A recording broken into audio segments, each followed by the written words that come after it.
Alright, so today's video we're going to see if we can get the wiring harness and everything buttoned up underneath the tank for the PF2 build. In the last video you saw me make the intake manifold for the Nibby carburetor and get that centered in between the frame spars. So we're going to button up the rest of the wiring harness in there, put the tank on, do a few other things and see if we can get some fire in the... Got the shipping oil drained out. Now I'm going to throw some new oil in. That's what I'm going to be running, GN4. And I'll let it do like a break-in before the first race. I'll change it again. I got it on the ground right now. I'm just debating whether or not I want to do the smaller tire because it's still the same 60, 100, 12. This one is 80. So this tire is just wider. I'm not sure how much taller it's going to be than that tire or how much shorter the smaller tire is going to be. But you see how it sits like kind of choppered out like that. Granted, the seat should be pushed down a little bit more. I have it like mounted like that because the tank's a little bit further, so that's how it had to be. If you notice how it's sitting a little bit further in the back, I don't like that particularly, but I do want to try it with the front tire, so I think I'm gonna leave that. Well, it's not this is actually a rear tire, but I think I'm going to keep that tire on and try that. And if I don't like how it rides like this, then I'll go ahead and put the regular size tire on there because I'm hoping that it lowers the front down like an inch or so.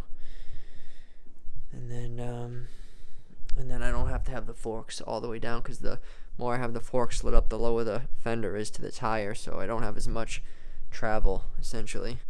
Draining the old oil, or not the old oil, but the shipping oil out of it right now. There was some old oil and stuff in there, but it was actually pretty clean. There was no metal that came out of it or anything, so I assume it was never started. I got a YX140 before and drained the shipping oil, whatever oil was in it, and there was tons of like metal flake. Let's get this thing on the stand and throw some fresh oil in it. I just stole the front brake setup off the black Slow Racer. Figured that's a fresh build. Might as well get a new set of brakes for that when the time comes, but for now, thank you, Slow Racer, for the front brake system for the PF2. Brake setup is on. Cable looks a little long, but for now, it's going to have to work. I'm going to probably just shorten it right here or just get another cable. I have another cable that I'm going to try, but for now, we'll just run this. It's perfect. Got the ASV thing so it can rotate easy. If I crash, it'll slide up or fall down. But we also got the ASV, so bolted on the coil right where it's going to end up staying.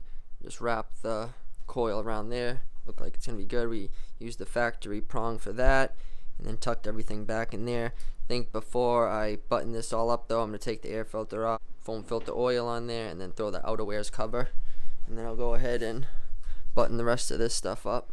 So what we're going to be using for foam filter oil, just some uni. They say you can spray the inside of the air filter if you want to, but I never do. I just do the outside, let it tack up for 5 minutes, squeeze it down, and then I put the outerwears cover on it, and then only clean it when it's dirty. It usually lasts a while, especially on the perimeter frame. I don't expect this one to be needing to be changed every time unless you do like a mud race or something like that, but like I said, if it's not dirty, you don't need to clean it, but make sure if it is dirty, you clean it.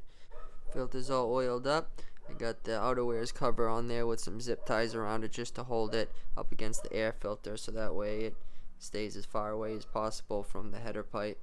If it does start to get hot in there, if I think I might need to wrap the header, just in like this section anyway, I have some DEI heat wrap I can use. I just don't feel like using it right now because anybody that's used this stuff knows it's super itchy when you get it all over you, so I don't have much room to work in there.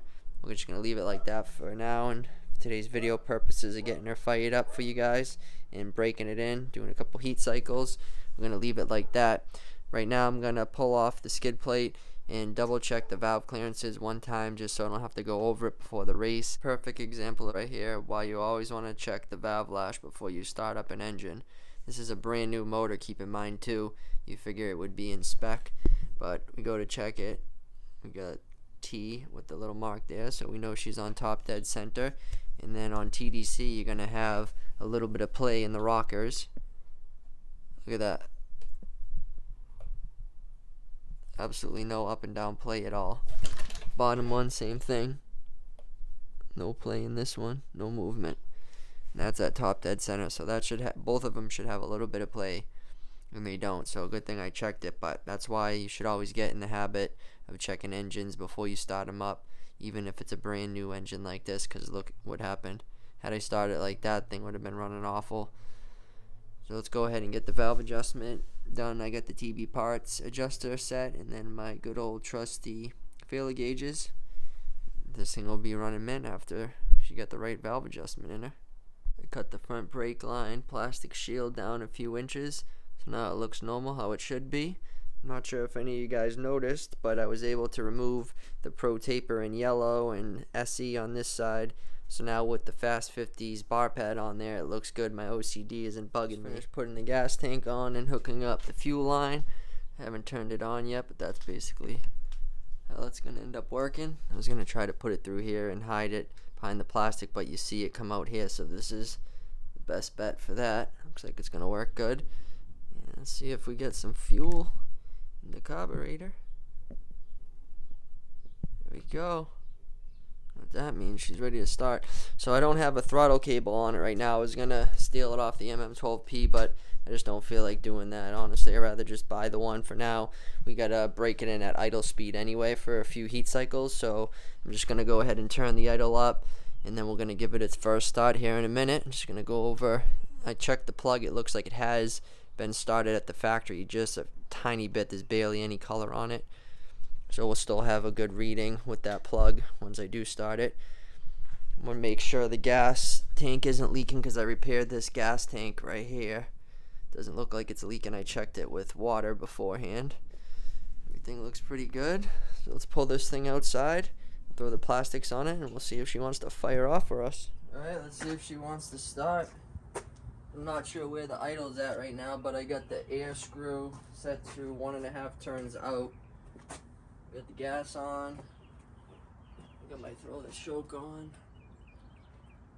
Choke's on now. See what happens. No throttle. Just gonna hope she got enough idle in her.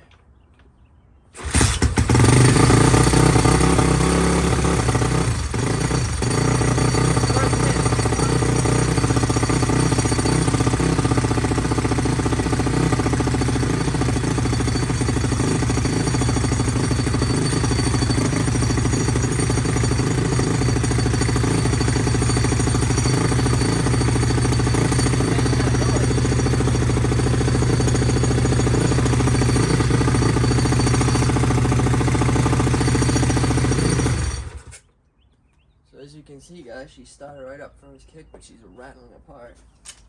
Full swing on. So let me tighten this up real quick. Got her up again. I tightened up. We'll just put a zip tie around the bracket that was rattling, making that noise, and then tightened up the pieces so they wouldn't rattle. I'm so surprised it started first kick like that, though. Here we go again. Let's see.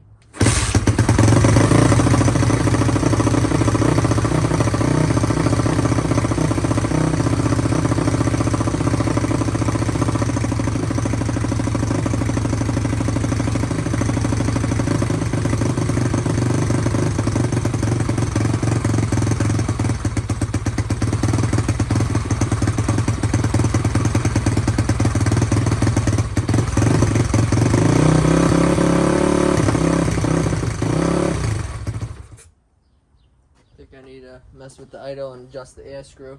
Sounds like she might be a little rich. Forgot I had the choke on. That's probably why it wasn't running great.